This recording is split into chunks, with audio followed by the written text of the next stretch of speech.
In this video, we're going to take a look at transition offense and specifically filling lanes.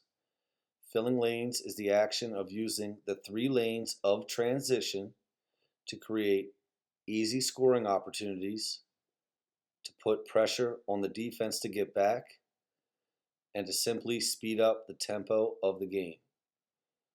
Filling lanes is a key part of your secondary break, which is in between what would be a fast break and a walk-up. Secondary break can be played at multiple speeds. It can be done fast, it can be done slow, or it even can be done at a medium speed.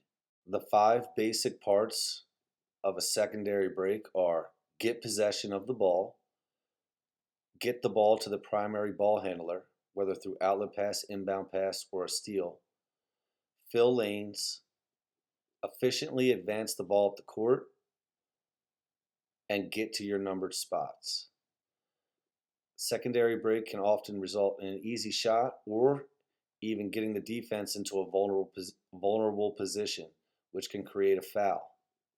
Some of the basic keys involved in filling lanes is understanding where the 3 lanes of transition exist and each player's role in moving without the ball within those lanes. The outside lane will have 1 player in each of the outside lanes, right and left, and the middle lane will be occupied by both the rim runner and the trailer. The ball handler normally should always come through the inside lane as well, although they can drift to the outside slightly to create better spacing for their teammates. The best method for transporting the ball when filling lanes in transition is by passing the ball. The ball can be advanced quickly when it's thrown ahead to one of the outside lane sprinters, who can then take it to the basket, try and attempt to score at the rim, or if you have a spot-up shooter at the wing, when that ball gets advanced up the court by pass, they should be able to catch and have enough time and space to knock down an open jump shot.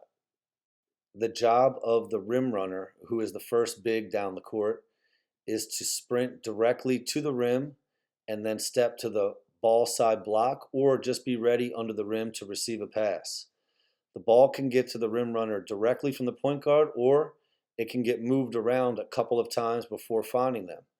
They just have to be patient and be ready to catch in their stance so they can go up and finish strong. Besides things like spacing and floor balance, lane filling also requires good timing. The rim runner should always be the first person down the court, running directly to the rim, with the outside lane sprinters running second. Their job is to also be available to the ball handler if they get stuck, so they can't just sprint away without seeing the ball. The ball handler will come up the court in the 3rd wave, and the 4th wave is the trailer, who always remains behind the play. The job of the trailer is to always be behind the play and only begin to insert themselves into the action when the ball is already advanced. They should never run up too early. 1, they can be a good passer into the post when they're trailing it.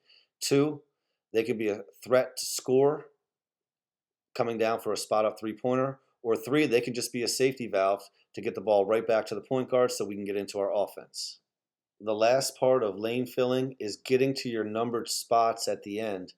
You'll see here on these 2 clips that as you get to your numbered spot in the half court, you create an opportunity to get into your next offensive set because you have good spacing and the ability to get into a formation that is probably similar to what you're going to run on that particular offensive set. So the ability to flow, formation flow we call it, from your lane filling into the whatever formation the offensive set requires should be simple. 2 additional key points that can help making your lane filling successful are: 1, someone passing the ball to the inbounder so they don't have to chase it down and they can go right to the spot where they need to be to inbound. And 2, the trailer should always be slightly behind the point guard or primary ball handler so that they're always available and in the line of sight.